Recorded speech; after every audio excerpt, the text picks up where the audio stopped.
এ কোরআন আওয়ামী লীগের, বিএনপির, জামাত ইসলামের, জাতীয় পার্টির, জাসদের, বাসদের, চরমোনাই, হেফাজত, সরসিনা, আট্রসি, ফুরফুরা, দেওয়ানবাগি, রাজারবাগি, এ কোরআন কার? আওয়াজ দিয়ে বলেন কোরআন কার? সুতরাং কোরআনের কথা শোনার পরে যাদের শরীরে অ্যালার্জি শুরু হবে, বুঝতে হবে এদের শরীরের ভিতরে আবু জেহেল, উতবা, সাইবার রক্ত প্রবেশ করেছে। সুতরাং আজকে আমরা যতক্ষণ কথা বলবো কোরআন থেকে কথা বলবো। কোন নাস্তিক বেঈমানকে ভয় করে কোরআনের আওয়াজ বন্ধ করা যাবে না। কথা বলেন ঠিক কিনা?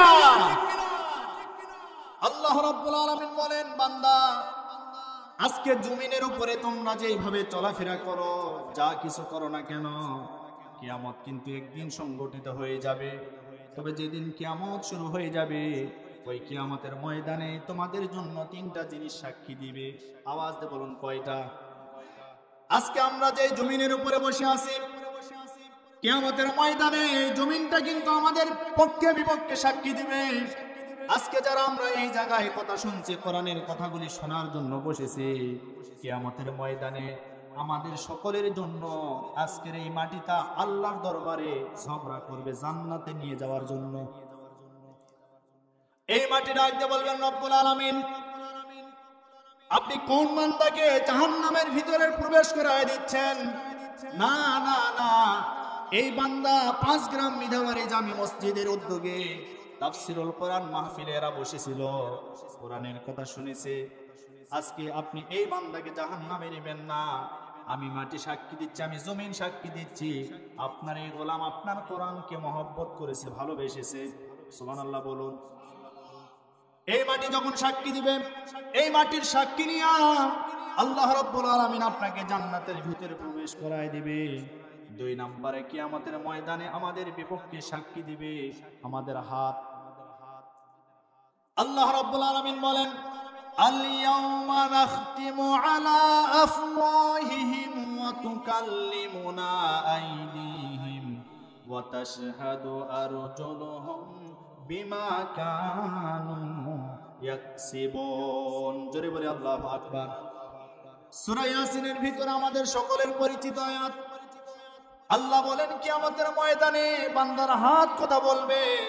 আজকে আমরা দুনিয়াতে হাত দ্বারা যদি কোনো অন্যায় কাজ করে থাকি, কোনো পাপের কাজ করে থাকি, এই হাত দ্বারা কোনো মানুষের বাড়িতে যদি অন্যায়ভাবে আঘাত করে থাকি, এই হাত দ্বারা যদি কোনো মানুষকে অন্যায়ভাবে আমরা চর থাপ্পড় মারি, এই হাত দ্বারা ভালো ভালো মানুষের বিরুদ্ধে যদি আমরা সাক্ষী দেওয়ার জন্য আমার হাতটা বেরিয়ে যায়, এই হাত দ্বারা কোনো আলিমের গায়ে যদি আঘাত করি, এই হাত দ্বারা কোনো ভালো ভালো মানুষদেরকে জেলখানায় যদি বন্দী করে রাখি, এই হাত দ্বারা ভালো মানুষের নামে আমরা যদি মিথ্যা মামলা দেই, কিয়ামতের ময়দানে আপনার হাত আপনার বিপক্ষে সাক্ষী দিবে। সেই দিন কিন্তু বাঁচার কোনো উপায় থাকবে না। আর 3 নম্বরে আপনার বিপক্ষে চলে যাবে এই পা। এই পা গুলি আপনার বিপক্ষে সাক্ষী দিবে। আজকে এই পা দ্বারা যদি আপনি কোন দিকে চলে যাচ্ছেন, অন্যায় কোনো কাজে জড়িত হয়ে যান, অন্যায় কোনো কাজের সাথে যদি সম্পৃক্ত হয়ে যান, কিয়ামতের ময়দানে এই পাগুলি আপনার বিপক্ষে সাক্ষী দিবে। আহারে, কিয়ামতের ময়দান যেদিন শুরু হয়ে যাবে, আজকে ফিলিস্তিনের ময়দান, এই ময়দানটা কিয়ামতের ময়দান। এখান থেকে কিয়ামত শুরু হয়ে যাবে। আর আমার নবীজি বলেন, শেষ জামানায় ইমানদার বান্দারা ফিলিস্তিনে বেশি হবে, ফিলিস্তিনের মুসলমানদের ভিতরে ঈমান পরিপূর্ণ থাকবে। কিন্তু এই শেষ জামানার ভিতরে আমার কিছু উম্মত আছে যারা বেঈমান হয়ে যাবে। আজকে ফিলিস্তিনের দিকে তাকান আপনি, আজকে ফিলিস্তিনের দিকে তাকান আপনি। ফিলিস্তিনের মা বোনেরা, আমার ফিলিস্তিনের ভাই বোনদেরকে যেভাবে জুলুম নির্যাতন করা হচ্ছে, আমার তো মনে হয় এই জুলুম নির্যাতন দেখে আমাদের আফসোস করার কোনো কারণ নাই। কারণ যেই জমিনে রক্ত ঝরে, সেই জমিনে আল্লাহর দ্বীন কায়েমের জন্য উর্বর বানায়া দেয়। এজন্য যেখানে শহীদের রক্ত ঝরেছে, সেই জায়গায় আল্লাহ দ্বীন কায়েমের জন্য উর্বর করে দিয়েছে। আমার ভাইরা, আমরা নবীজির হাদিস থেকে প্রমাণ নিব। আমার নবীজির একজন সাহাবী ছিল, তার নাম ছিল আবু যার গিফারি রাদিয়াল্লাহু তাআলা আনহু।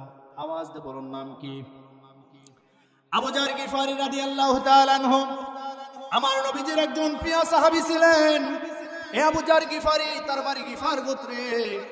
তিনি আমার নবীজিকে না দেখে আমার নবীজির হাতে হাত রেখে কালেমা পড়ে মুসলমান হবেন কি নিয়ত করে মক্কার জমিনে এসেছে।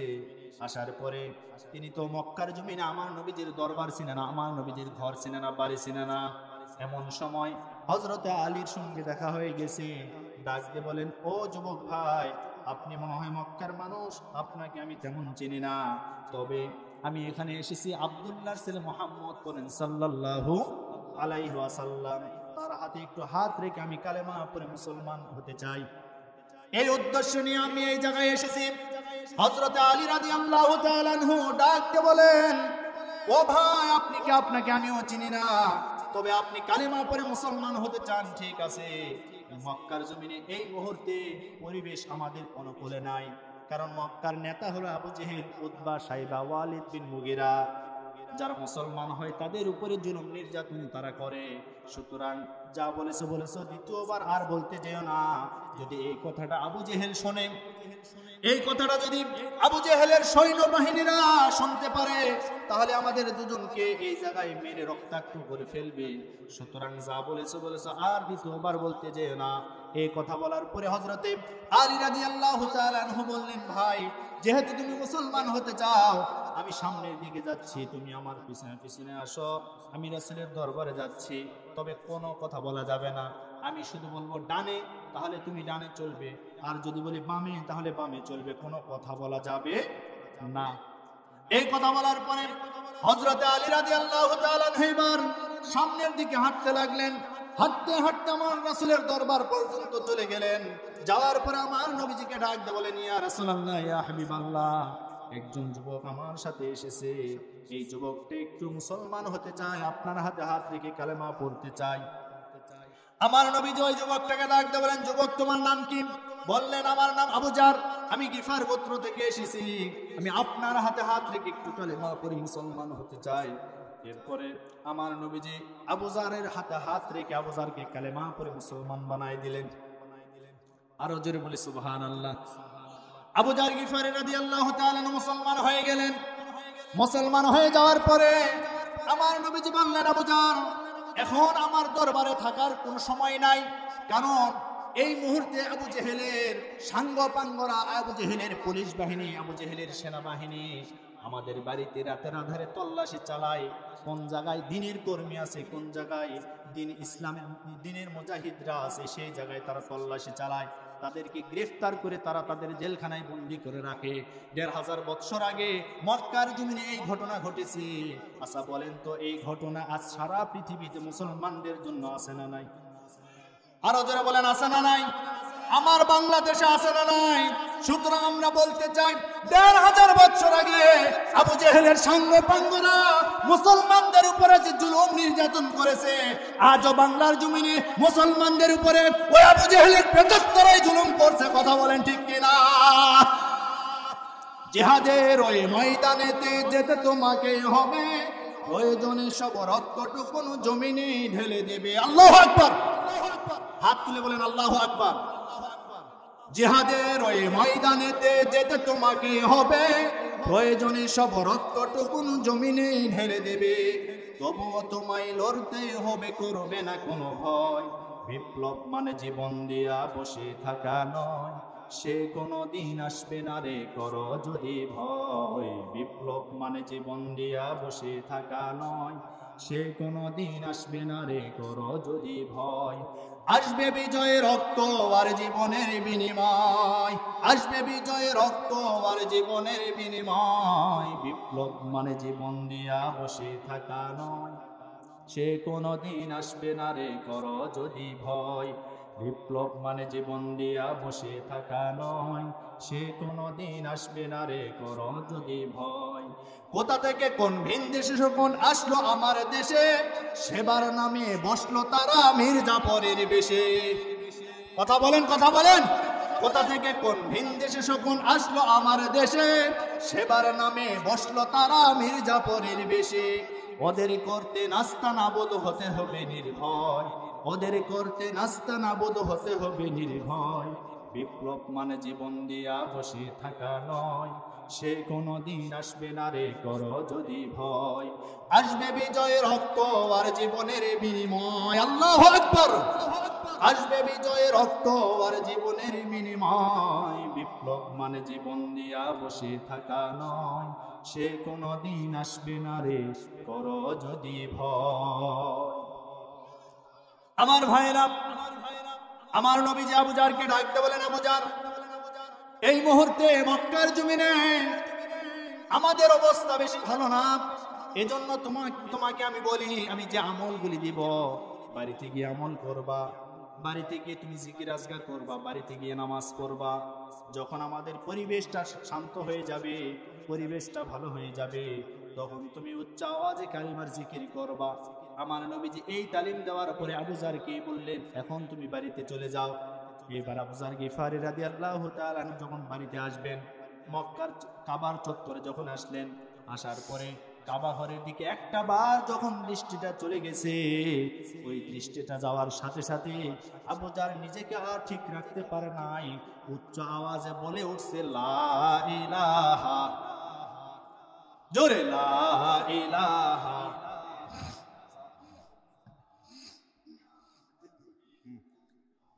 লা ইলাহা, লা ইলাহা ইল্লাল্লাহু মুহাম্মাদুর রাসূলুল্লাহ। চিৎকার মেরে মেরে সাল্লাল্লাহু। আবু জার গিফারি রাদিয়াল্লাহু তাআলা আনহু যখন এই কালেমার জিকির করা শুরু করলেন, পাশে ছিল আবু জেহেলের একজন সেনাবাহিনী। ওই সেনাবাহিনী আবু জারকে একবার আক্রমণ করলেন। আক্রমণ করার পরে, তাকে ধরার পরে চর থাপ্পড় মারা শুরু করলেন, আঘাত করা শুরু করলেন। আবু জার একেবারে জমিনে পড়ে গেলেন, মার খাইতে খাইতে। জমিনে পড়ে যাওয়ার পরে আবু জেহেল চলে আসলেন, আসার পরে বললেন, এই দাঁড়াও, তোমরা কাকে মারছো, আমি তার পরিচয়টা একটু জেনে নেই। এইবার আবু জেহেল, আবু জারের হোশটা ফিরে আসলো। আবু জারকে ডাক দিয়ে বলেন, যুবক, তোমার বাড়ি কোথায়, তুমি কোথা থেকে এসেছো, তোমার পরিচয় কি? এইবার আবু জার বললেন, আমার বাড়ি হলো গিফার গোত্রে, আমি গিফার গোত্র থেকে এসেছি, এই জায়গায় এসেছিলাম আমি আমার একটা ব্যক্তিগত কাজে। এই কথা বলার পরে তার যে সেনাবাহিনীর লোকজন ছিল তাদেরকে বললেন, একে ছেড়ে দাও, কারণ আমরা বিভিন্ন সময় আমরা সিরিয়াতে ব্যবসা করার জন্য গিফার গোত্রের পাশ দিয়ে আমাদেরকে যেতে হয়, সুতরাং এই যুবককে যদি এই মুহূর্তে আমরা মক্কার জমিনে মেরে ফেলি, তাহলে তারা ওই গিফার গোত্রের পাশ দিয়ে যখন ব্যবসা করার জন্য যাব, ওই গিফার গোত্রের নেতারা আমাদেরকে ধরে তো আমাদেরকে দুনিয়া থেকে বিদায় করে দিবে, অতএব তাকে ছেড়ে দাও। আবু জারকে ছেড়ে দিলেন। আবু জার বাড়িতে চলে গেল। যাওয়ার পরে কিছুদিন পরে আবার মক্কার জমিনে আসলেন। আসার পরে আমার রাসূলের দরবারে গেলেন। রাসূলের দরবারে যাওয়ার পরে আমার রাসূলের সামনে গিয়া যখন বসে আছেন, আমার নবীজি ডাকতে বলেন, আবু জার, আমি শুনেছি তোমার পরিস্থিতি, তুমি যখন কাবার চত্বরে গিয়েছিলা তোমাকে মারধর করেছিল ওই আবু জেহেলের সাঙ্গপাঙ্গরা, তবে আমি তোমাকে নিষেধ করেছিলাম আবু জার, তুমি কেন এই কালেমার জিকির করতে গেলা, তুমি তো এটা গোপন করে রাখতে পারতা। আবু জার ডাকতে বলেন, ইয়া রাসূলুল্লাহ, ইয়া হাবিবাল্লাহ, আমি তো গোপন করতে চেয়েছি, কিন্তু আমার ঈমান এটা প্রকাশ করে দিয়েছে, আমার ঈমান এটা প্রকাশ করে দিয়েছে, আমি তো প্রচার করতে চাই না। এইবার আমার নবীজি আবু জারের মাথার উপরে হাতটা রাখলেন। হাতটা রাখার পরে আবু জারকে ডাক দিয়ে বলেন, আবু জার, তবে তুমি চিন্তা করো না, টেনশন করো না, আমি তোমাকে সাক্ষী রেখে বললাম, যেহেতু এই জমিনে তোমার রক্ত ঝরেছে, আমি আজকে বলে দিলাম অল্প দিনের ভিতরে মক্কার জমিনে বিজয় চলে আসবে। আল্লাহু আকবার। মক্কার জমিনে বিজয় চলে আসবে, টেনশন করো না। আমি যে কথা বলতেছিলাম, দ্বীনের মুজাহিদদের রক্ত যে জমিনে পড়ে, সেই জমিনটা আল্লাহ দ্বীন কায়েমের জন্য উর্বর বানায় দেয়। আর সারা বাংলাদেশের দিকে আপনি তাকান, দ্বীনের মুজাহিদরা এখন বড় বিপদে আছে। মুজাহিদরা কথা বলতে পারে না, কথা বললেই সমস্যা। কথা বলেন, কথা বললেই সমস্যা। আজকে অনেক আলেম আজকে এই সত্য কথা বলার কারণে জেলখানায় বন্দী আছে। কেন? তাদের কি অপরাধ? অপরাধ শুধু একটাই, মক্কার জমিনে আমার নবীজি যেভাবে দ্বীনের প্রচার করেছিলেন, দ্বীনের দাওয়াত দিয়েছিলেন, এই দাওয়াত দেওয়ার কারণে আমার নবীজি যখন নামাজ পড়তে যেতেন, উটের নারী ঘুরে গিয়ে আমার নবীজির মাথার উপরে কাফেররা চেপে দিত।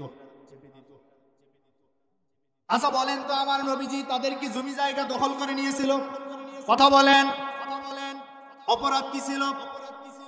অপরাধ শুধু একটাই ছিল, আমার নবীজির একটাই অপরাধ, মক্কার জমিনে আল্লাহর দ্বীন প্রচার করা, এটাই ছিল তাদের অপরাধ। সুতরাং আমরা আজকে বাংলাদেশে যারা জেলখানায় বন্দী আছে, যেই সমস্ত আলিম উলামা নির্যাতনের শিকার হয়ে আছে, তাদেরকে আমরা বলবো আপনাদের তো কোনো দোষ নাই, আপনাদের দোষ হলো একটাই, আপনারা কোরআনের প্রচার বাংলার জমিনে করছেন, তবে আপনারা হতাশ হবেন না, অল্প দিনের ভিতরে বাংলার জমিনে দিন কায়েম হয়ে যাবে।